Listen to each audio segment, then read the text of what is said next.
El canto emergió de las profundidades de su garganta como un río cristalino, que brotaba de la piedra más dura, mientras la sangre carmesí descendía lentamente por su cuello pálido como mármol. Cecilia mantenía la mirada fija en el cielo, gris de Roma, donde las nubes parecían formar ángeles en movimiento perpetuo, y su voz se elevaba en melodías que hacían retroceder a los propios verdugos, temblando ante algo que trascendía toda comprensión humana. El hierro frío aún descansaba contra su piel, pero ella cantaba. Cantaba como si cada nota fuera una plegaria, cada verso un puente entre dos mundos, cada suspiro un acto de resistencia que resonaría a través de los siglos. El aroma del incienso se mezclaba con el olor metálico de la sangre y el hedor acre del miedo que emanaba de los soldados a su alrededor. Sus manos, atadas a la espalda, temblaban no por terror, sino por una exaltación mística que transformaba el sufrimiento en éxtasis espiritual. A pesar de todo, su fe no vaciló. Permanecía allí entre la vida y la eternidad, cantando alabanzas al Dios al que había elegido servir por encima de todos los poderes terrenales. ¿Cómo había llegado hasta aquí una joven que había nacido, entre sedas y perfumes, hija de una de las más nobles familias patricias de Roma? ¿Cómo una doncella criada para los placeres del mundo se transformó en esta figura que desafiaba al propio imperio con su fe inquebrantable? La historia de Cecilia había comenzado 20 años antes, cuando Roma aún respiraba la ilusión de su eternidad bajo el reinado de Marco Aurelio. Nacida en el seno de la gens Cecilia, una línea que remontaba a los albores de la República, creció rodeada de aromas de rosas damasenas y del suave sonido de las liras que resonaban por los atrios de mármol de su domus en el Monte Palatino. Su padre, Quinto Cecilio Metelo, era un hombre cuya fortuna se medía no solo en áureos y propiedades, sino también en la influencia que ejercía en el Senado romano. Desde pequeña, Cecilia había demostrado una sensibilidad particular hacia los sonidos. Mientras otras niñas de su edad jugaban con muñecas de cera o aprendían los rudimentos de la administración doméstica, ella pasaba horas absorta, escuchando los cánticos procedentes de las casas de los esclavos cristianos que servían en su domicilio. Había algo en aquellas melodías que tocaba fibras profundas de su alma, como si cada nota fuera una revelación, cada verso una llave que abría puertas en su corazón. La conversión no llegó como un rayo en cielo despejado, sino como el amanecer, gradual, inevitable, transformador.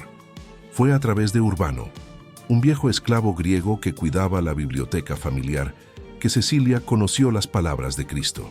Urbano, que había sido instruido por los mismos apóstoles en Corinto, antes de ser vendido como esclavo, le susurraba historias sobre un carpintero de Nazaret que predicaba amor donde reinaba el odio, perdón donde prevalecía la venganza, vida eterna donde imperaba la muerte. Las tardes de verano se convirtieron en sesiones clandestinas de catequesis. Bajo la sombra de los olivos en el jardín interior de la Domus, Cecilia absorbía cada palabra sobre ese Dios que se había hecho hombre por amor a la humanidad. Sus ojos, hasta entonces acostumbrados a reflejar solo la luz dorada del sol mediterráneo, comenzaron a brillar con una luz interior que no pasaba desapercibida para quienes la conocían.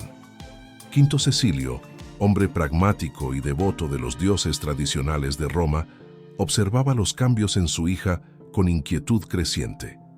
La niña, que antes deleitaba a los invitados con su habilidad en la cítara, ahora pasaba horas en silencio, los labios moviéndose en oraciones susurradas. Sus manos, antiguamente ocupadas con joyas y ricos tejidos, comenzaron a repartir limosnas a los pobres que se agolpaban en las puertas de la residencia. El perfume de nardo sirio que solía usar fue sustituido gradualmente por el suave aroma del aceite de oliva consagrado. Sus vestidos, antes teñidos con púrpura de Tiro y bordados con finos hilos de oro, dieron paso a túnicas sencillas de lino blanco. Pero era su voz lo que evidenciaba más claramente la transformación. Donde antes resonaban canciones profanas en alabanza a Venus o Apolo, ahora brotaban melodías desconocidas, himnos que parecían venir de un mundo más allá de los sentidos. Su cuerpo era frágil, pero su alma ya era eterna. Con cada día que pasaba, Cecilia parecía pertenecer menos a aquel mundo de mármol y oro, de intrigas políticas y ambiciones senatoriales. Habitaba un reino invisible, donde conversaba con ángeles y recibía revelaciones que la hacían sonreír incluso en los instantes más oscuros. El conflicto inevitable estalló cuando Quinto Cecilio arregló su matrimonio con Valeriano, joven patricio cuya familia poseía extensas propiedades en la Campania y conexiones valiosas en la corte imperial. Valeriano era todo lo que un padre romano podría desear para su hija: noble, rico, influyente y devoto de los cultos tradicionales. Más aún, era un ferviente defensor de las políticas de persecución contra los cristianos implementadas por el emperador Decio. La noticia del compromiso fue recibida por Cecilia con una serenidad que desconcertó a toda la familia. No lloró, no protestó, no suplicó. Simplemente se arrodilló en su cámara frente a una pequeña cruz de madera que tenía oculta entre sus pertenencias y rezó toda la noche. Cuando el alba tiñó de rosa las aguas del Tíber, había tomado su decisión. La boda se celebró con toda la pompa que correspondía a la unión de dos de las más ilustres familias de Roma. El foro había sido decorado con guirnaldas de rosas y violetas, y los invitados, ataviados con sus mejores togas, llenaban el aire con animadas conversaciones sobre política, negocios y las últimas novedades llegadas de las provincias. El aroma del vino Mulsum se mezclaba con el perfume de las flores y el incienso quemado en honor a los dioses nupciales. Cecilia avanzaba hacia el altar, vestida con una túnica de seda blanca, bordada con hilos de plata, un velo de cos, cubriendo parcialmente su rostro, perlas del Mar Rojo adornando su cuello. Pero bajo todos esos ornamentos, contra su piel, llevaba un cilicio áspero, una túnica de crin que le causaba constante incomodidad física, recordándole a cada instante su verdadera vocación. Durante toda la ceremonia, mientras los sacerdotes de Júpiter entonaban las oraciones tradicionales y el novio pronunciaba los votos prescritos por la costumbre, Cecilia mantenía los labios en movimiento silencioso, recitando los salmos que Urbano le había enseñado. Su corazón no estaba allí, en ese templo dedicado a los dioses de piedra, sino en un reino eterno donde reinaba el Cordero sacrificado. La noche de bodas llegó envuelta en expectativas y tradiciones milenarias. Valeriano, joven vigoroso y apasionado, aguardaba a su esposa en el lecho nupcial decorado con pétalos de rosa e iluminado por lámparas de bronce. El aroma de aceites perfumados impregnaba el ambiente, y el sonido lejano de flautas aún resonaba desde el banquete que se había prolongado hasta altas horas. Entonces, Cecilia, acercándose a su marido con una dignidad que rozaba lo sagrado, le reveló el secreto que albergaba en su corazón. Su voz, melodiosa como siempre, pero cargada de una autoridad que no admitía cuestionamientos, resonó en el silencio de la alcoba nupcial. Valeriano, debo confesarte algo que cambiará nuestras vidas para siempre. Soy cristiana y he hecho voto de virginidad al Señor Jesucristo. Mi ángel de la guarda está aquí, invisible pero presente, protegiéndome. Si tratas de tocarme como esposa, despertará la ira de Dios contra ti. El silencio que siguió fue denso como el aire antes de la tormenta. Valeriano, acostumbrado a mandar esclavos y a ser obedecido sin rechistar, se encontró ante algo que trascendía su experiencia. No era desafío ni desobediencia. Era una certeza absoluta, una fuerza que emanaba de su joven esposa y que parecía llenar todo el ambiente. «Muéstrame a ese ángel», murmuró finalmente, con voz ronca de emoción. «Si es verdad lo que dices, quiero verlo con mis propios ojos». Cecilia entonces sonrió, una sonrisa a la vez tierna y triunfante. «Primero debes purificar tu corazón, Valeriano. Ve a la Vía Apia, busca al Papa Urbano en las catacumbas de San Calixto, recibe el bautismo, y entonces tus ojos se abrirán a las realidades celestiales». La sugerencia era absurda, peligrosa, potencialmente mortal. Las catacumbas eran refugios conocidos de cristianos, y cualquier patricio romano encontrado allí era denunciado de inmediato a las autoridades. pero había algo en la voz de Cecilia y en su mirada serena y firme que desarmaba toda resistencia. 3 días después, Valeriano regresaba transformado. El bautismo en las aguas oscuras de las catacumbas, rodeado de los cánticos susurrados de los fieles, marcó su alma como hierro candente.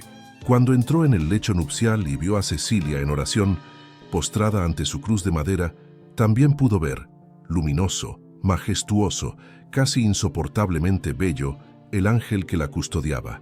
La conversión de Valeriano fue solo el comienzo. Su hermano Tiburcio, intrigado por el repentino cambio de comportamiento del patricio, también acudió a las catacumbas y abrazó la fe cristiana. Pronto, toda la domus se convirtió en un centro de evangelización clandestina. Los esclavos, antes temerosos de manifestar su fe, ahora cantaban abiertamente himnos cristianos. Los atrios de mármol resonaban con lecturas de los evangelios, y la mesa que antes recibía ofrendas a los lararios se transformó en altar para la celebración de la Eucaristía. Cecilia demostró ser una evangelizadora nata. Su voz, entrenada desde la infancia en las artes musicales, se convirtió en el instrumento perfecto para tocar corazones. Cuando entonaba los salmos o cantaba himnos cristianos, incluso los más endurecidos escépticos sentían algo moverse en sus almas. Patricios, plebeyos, esclavos, todos eran igualmente conmovidos por aquella melodía que parecía provenir directamente del cielo. Su casa se transformó en un santuario donde los perseguidos encontraban refugio, los hambrientos recibían alimento, los enfermos eran atendidos. El dinero de la familia, antes gastado en lujos superfluos, ahora alimentaba a viudas y huérfanos. Las finas telas se vendían para comprar medicinas para los enfermos. Las joyas familiares se convertían en monedas que liberaban esclavos y sostenían a los más necesitados. Pero aquello que el mundo intentó borrar se volvió eterno. La obra de Cecilia no pasó desapercibida para las autoridades romanas. Los espías del prefecto Urbano comenzaron a informar sobre actividades sospechosas en la domus de los Cecilios. Se hablaba de reuniones nocturnas, de extraños rituales, de conversiones masivas que amenazaban el orden social establecido. El emperador Decio, empeñado en una campaña sistemática de eliminación del cristianismo, no podía tolerar que una familia de la más alta nobleza romana se convirtiera en foco de subversión religiosa. La orden fue clara e inevitable. Valeriano y Tiburcio debían ser arrestados de inmediato y juzgados por traición al Estado romano. El arresto de los 2 hermanos tuvo lugar una mañana de otoño, cuando las hojas de los olivos comenzaban a amarillear y el aire traía el primer frescor del invierno que se acercaba. Los soldados de la guardia pretoriana llegaron en silencio, rodearon la domus y apresaron a los 2 hombres antes de que pudieran ofrecer resistencia. Cecilia presenció la detención de su esposo y su cuñado con una serenidad que asombró incluso a los soldados encargados de la operación. No hubo gritos, súplicas ni desespero. Permaneció de pie en el atrio principal, manos unidas en oración, mirada fija en un punto más allá de lo visible, como si contemplara realidades ajenas a los sentidos mortales. «Ánimo, mis amados», dijo cuando los soldados se los llevaban encadenados. «Lo que nos espera no es la muerte, sino la vida verdadera. Regresemos a casa». El juicio fue una farsa judicial cuidadosamente orquestada.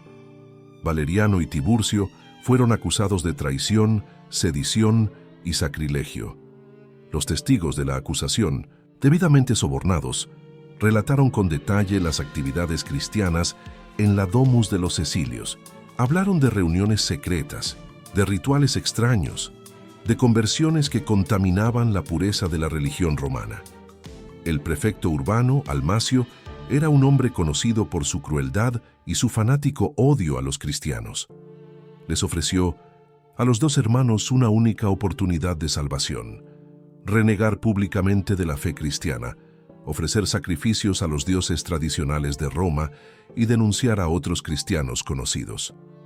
La negativa fue instantánea y categórica. Valeriano y Tiburcio declararon que preferían 1000 muertes a traicionar al Cristo que habían aprendido a amar.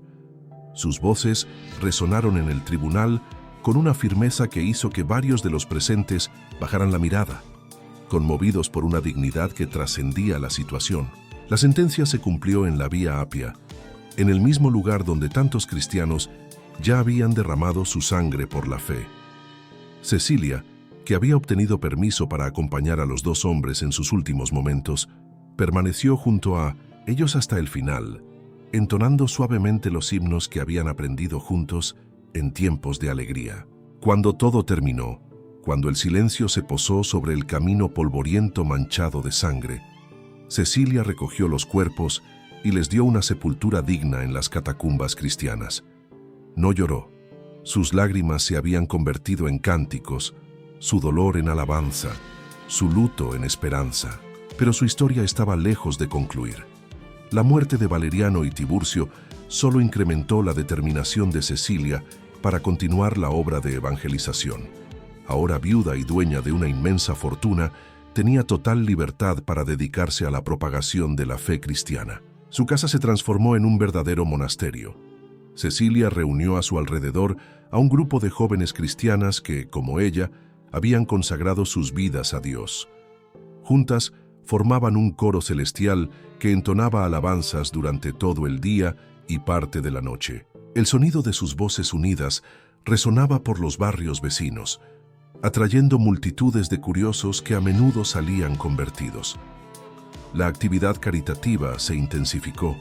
Cada día, cientos de pobres llamaban a las puertas de la Domus, y ninguno se iba con las manos vacías.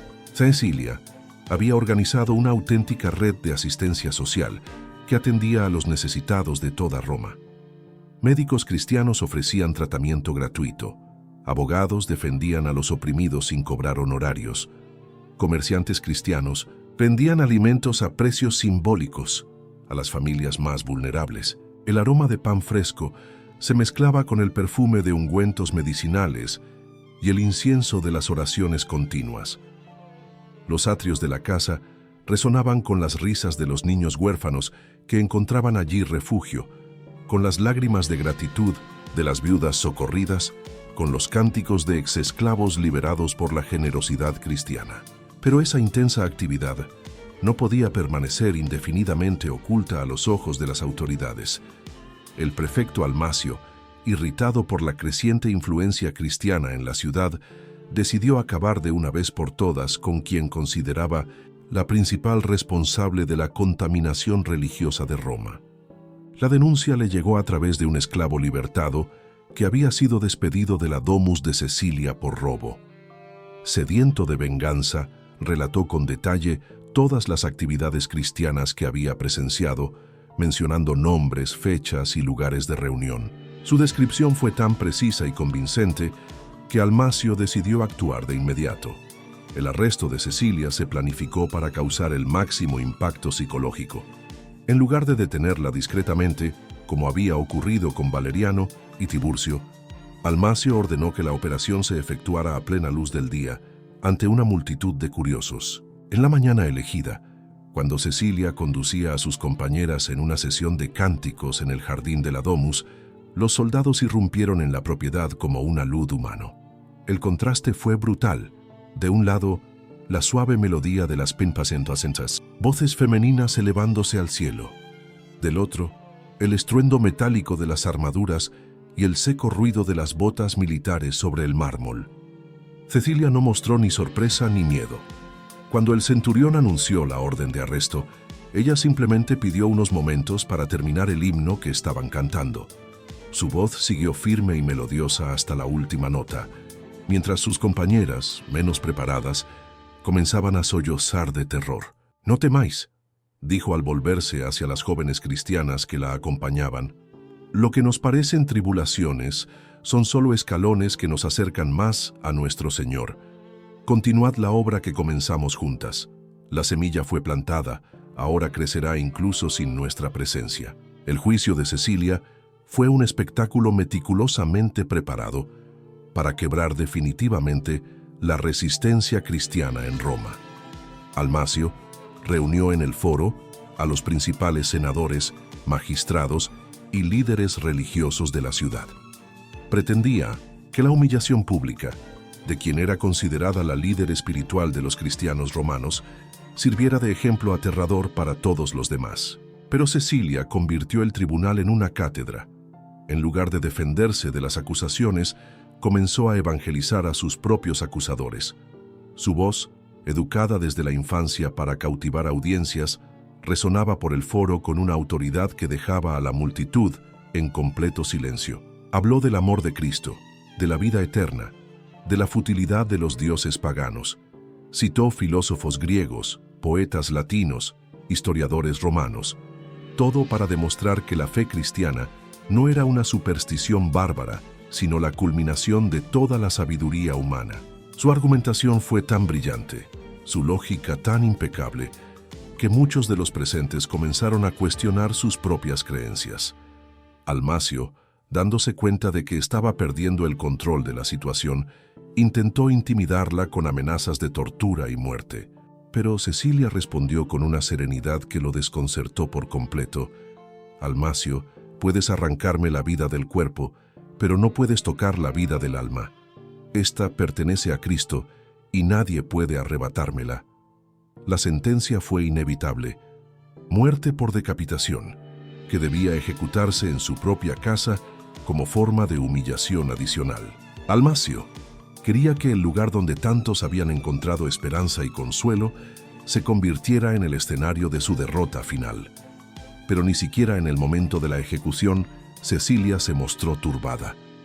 Cuando llegó a su domus escoltada por los soldados, caminó por los atrios familiares como una reina que regresa a su palacio.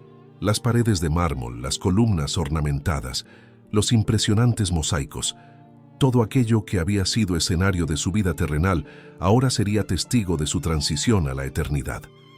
Los soldados prepararon el lugar de la ejecución en el propio atrio principal, donde tantas veces Cecilia había cantado alabanzas a Dios. El verdugo, un hombre endurecido por años de oficio, parecía nervioso ante la serenidad sobrenatural de la condenada.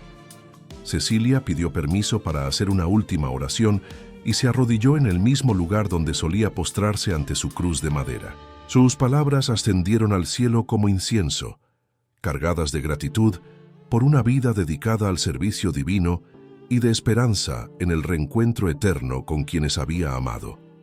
Cuando se incorporó y se dirigió al lugar de la ejecución, su rostro irradiaba una paz que trascendía toda comprensión humana. No había miedo, ira ni desesperación, solo una expectativa jubilosa, como si estuviera yendo al encuentro del amado que la esperaba al otro lado de la vida. El primer golpe de la espada no logró separarle la cabeza del cuerpo. La hoja, quizá embotada por el uso o temblorosa por la emoción del verdugo, cortó profundamente pero no cumplió con su fatal propósito. La sangre brotó abundantemente, tiñendo de rojo carmesí la túnica blanca que ella vestía, pero Cecilia permaneció consciente. Entonces ocurrió el milagro que haría que su historia resonara a lo largo de los siglos. En lugar de gritos, de dolor o súplicas de piedad, de su garganta herida brotó un cántico. Su voz, aunque debilitada por la pérdida de sangre, seguía siendo melodiosa y clara, entonando los salmos que había aprendido desde su conversión. El segundo golpe tampoco logró completar la ejecución. El verdugo, visiblemente perturbado, intentó de nuevo, pero su mano temblorosa hizo que la espada solo profundizara las heridas sin lograr el corte final.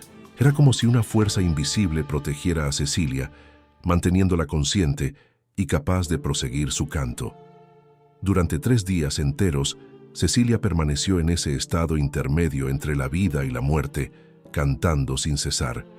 Su voz resonaba por la domus, por los barrios adyacentes, llegando a los oídos de todos los habitantes de Roma. Era un sonido que no pertenecía a este mundo, una melodía celestial que hablaba directamente a las almas de quienes la escuchaban. El aroma de la sangre se entremezclaba extrañamente con el perfume de rosas que parecía emanar de su propio cuerpo.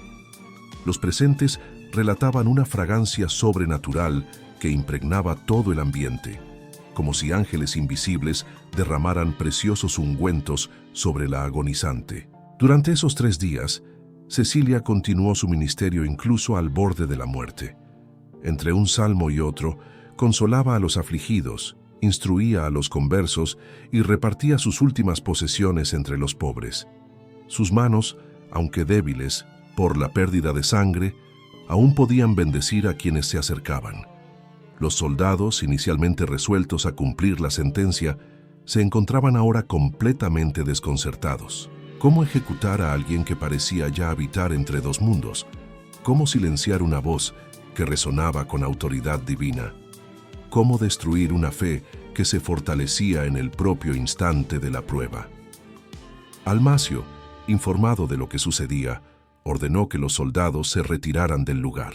No quería que su nombre quedara asociado a un evento que claramente excedía su comprensión.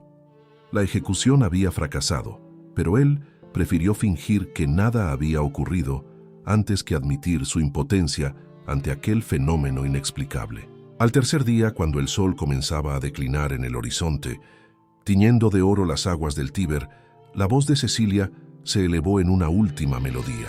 Era un cántico de victoria, un himno de gratitud, una explosión de júbilo que hizo vibrar las propias piedras del atrio en resonancia armónica.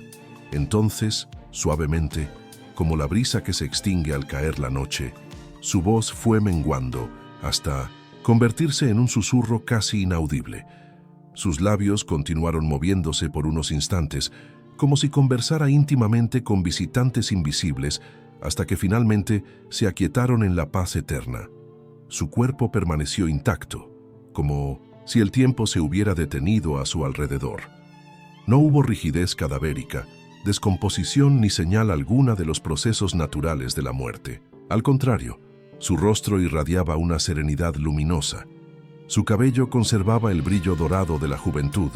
Sus manos parecían descansar en una oración interminable.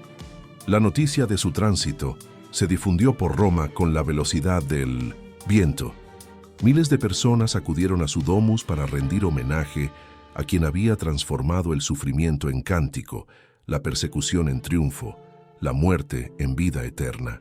El Papa Urbano, saliendo de las catacumbas donde se ocultaba de las persecuciones, acudió personalmente a preparar el cuerpo de Cecilia para la sepultura.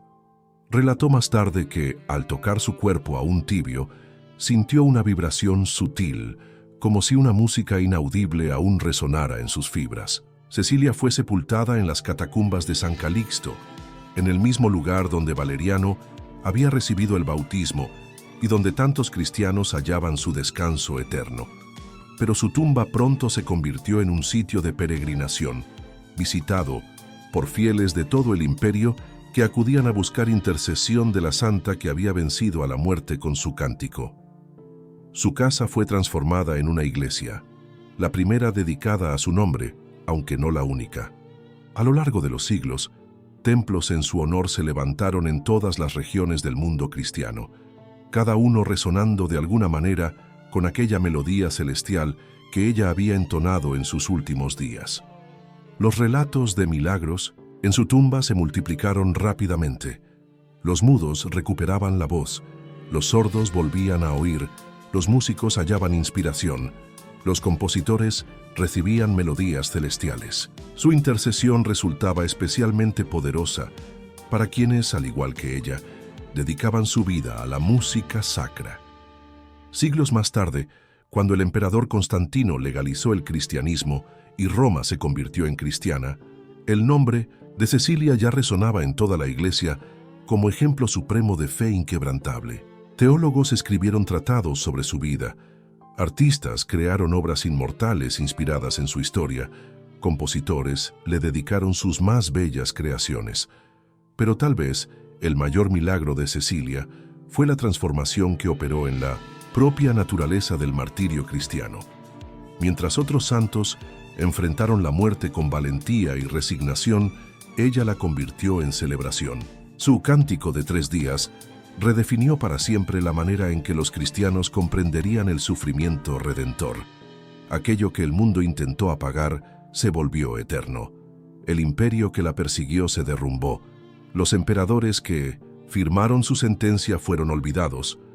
Los dioses en cuyo nombre fue ejecutada se convirtieron en meras curiosidades arqueológicas. Pero su voz sigue resonando a través de los siglos. inspirando a todos aquellos que enfrentan pruebas con fe inquebrantable. La ironía del destino quiso que aquella joven Patricia, criada para los placeres y honores del mundo, encontrara su verdadera gloria en el momento de su mayor humillación. Lo que debía haber sido el fin de su influencia se convirtió en el inicio de su inmortalidad. La casa donde fue ejecutada se transformó en santuario. La fecha de su muerte se convirtió en fiesta. Su historia se volvió fuente de inspiración para millones.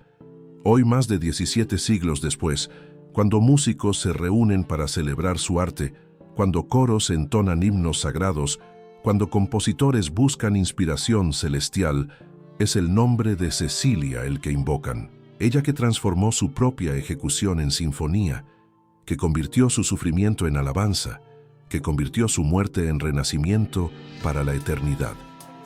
A pesar de todo, su fe no vaciló. Ni la amenaza de la muerte, ni la soledad del abandono, ni el dolor físico lograron silenciar aquella voz que había aprendido a cantar para Dios, incluso antes de saber que Él existía. Su cuerpo era frágil, pero su alma ya era eterna, y fue esa eternidad la que proclamó durante 3 días enteros, transformando el atrio de su casa en un anticipo del paraíso. La música que brotaba de su garganta herida no era solo una melodía humana. Era el propio lenguaje de los ángeles traducido en sonidos que los oídos mortales podían comprender. Cada nota llevaba consigo siglos de esperanza cristiana. Cada verso resonaba las oraciones de todos los mártires que la precedieron. Cada pausa entre cánticos palpitaba con la respiración del Espíritu Santo.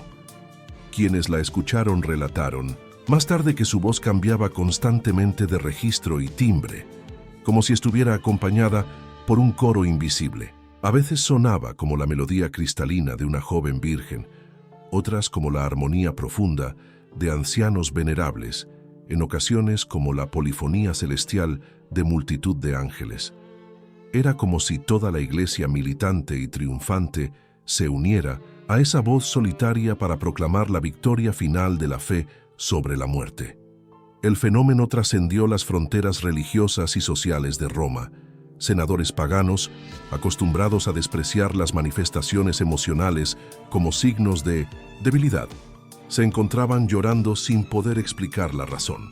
Poetas que habían dedicado su vida a celebrar los amores profanos quedaban mudos ante una belleza que superaba toda arte humana.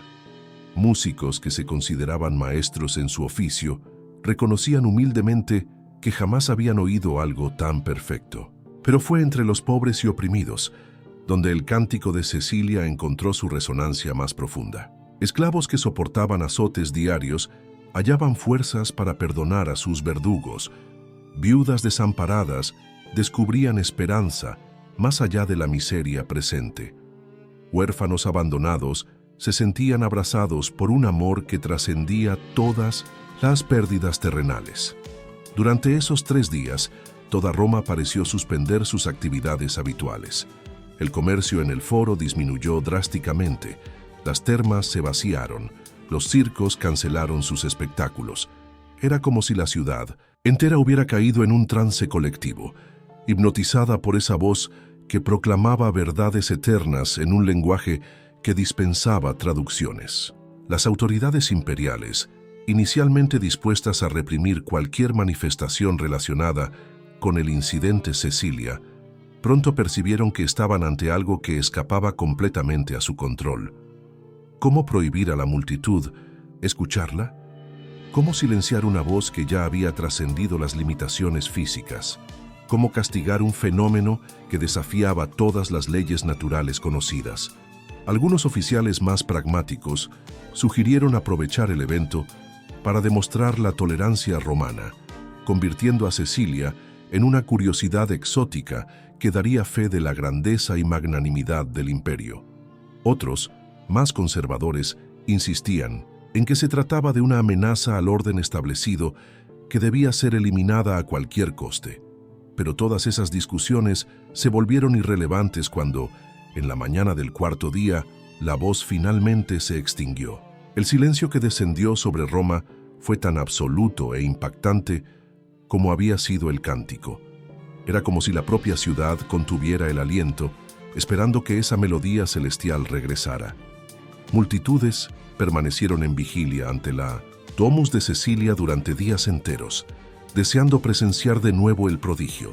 Algunos juraban aún oír ecos lejanos de su voz en las brisas que soplaban desde el Tíber.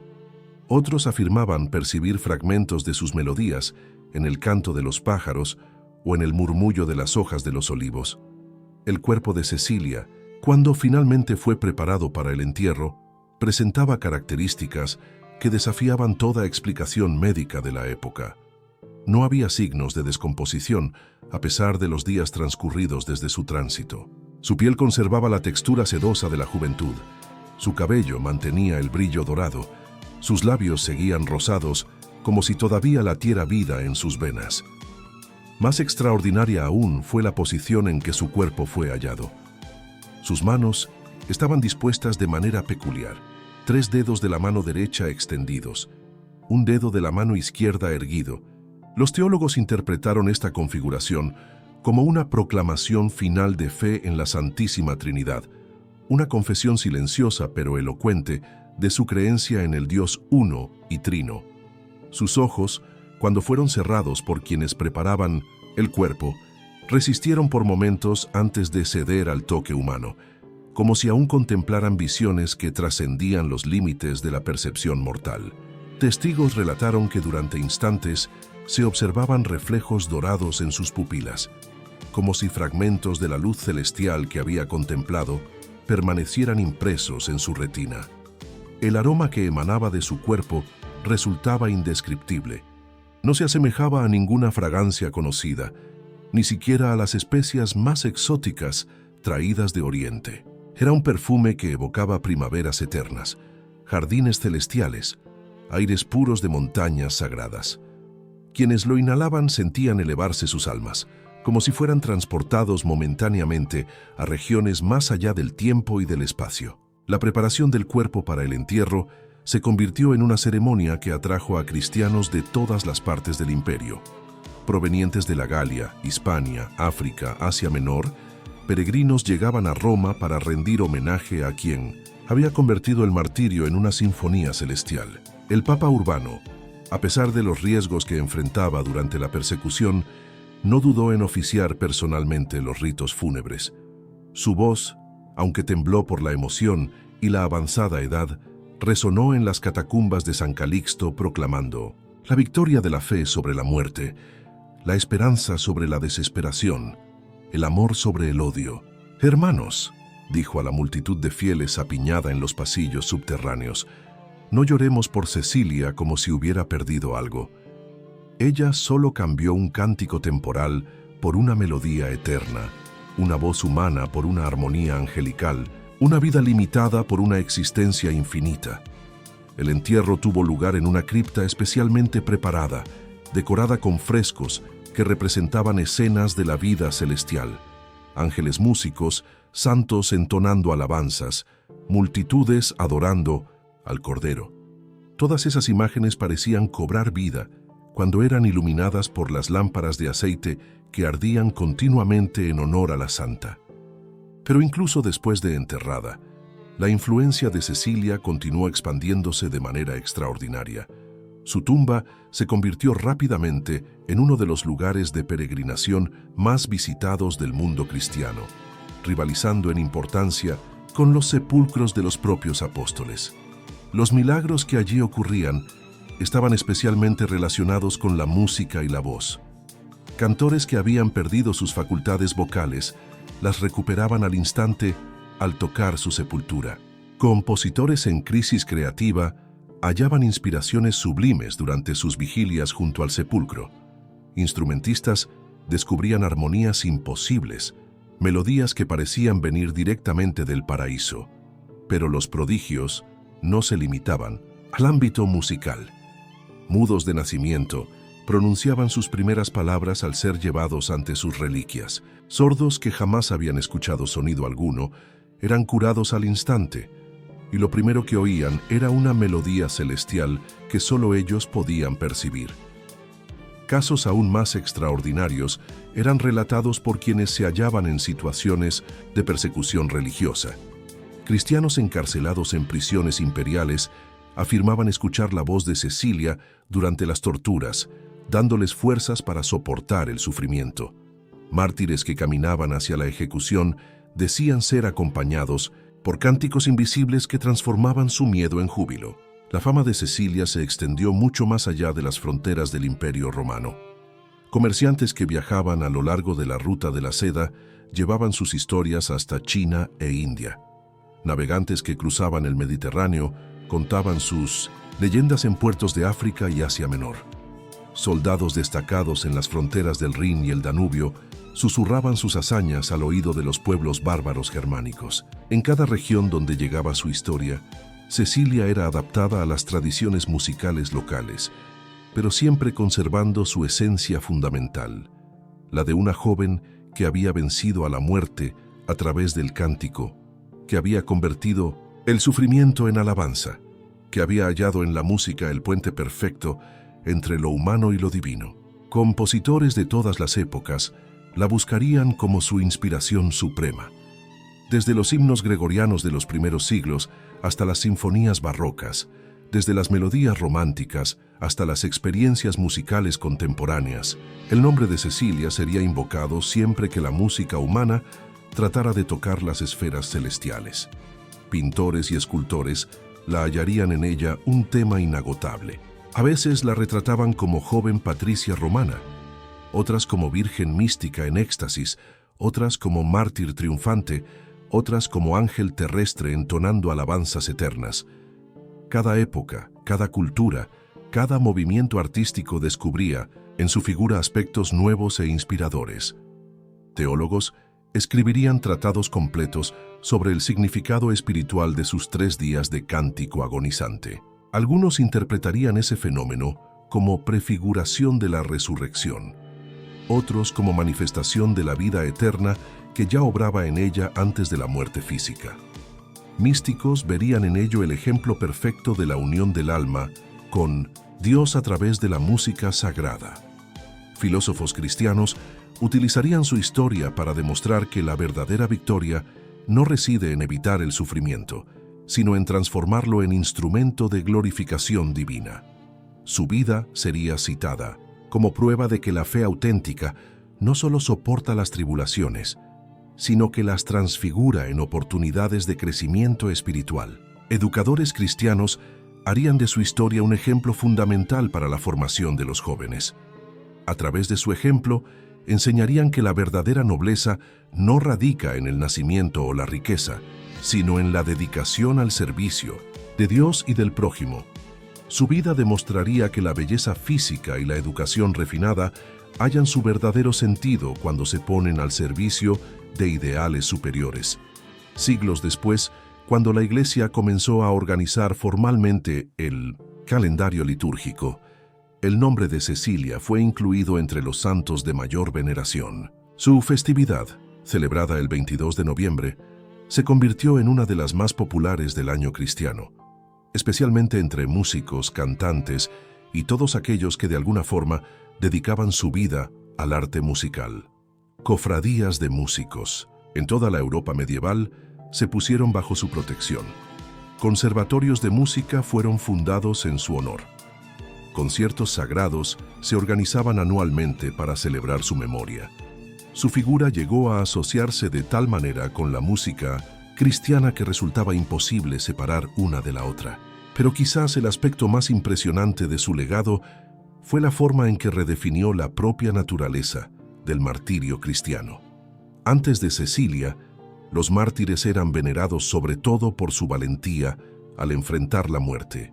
Tras ella, se comprendió que el verdadero martirio podía ser también una forma de celebración, una expresión jubilosa de la fe que trasciende todas las limitaciones humanas. Su vida enseñó a los cristianos que no existe circunstancia, por desesperada que parezca, que no pueda transformarse en oportunidad de alabanza.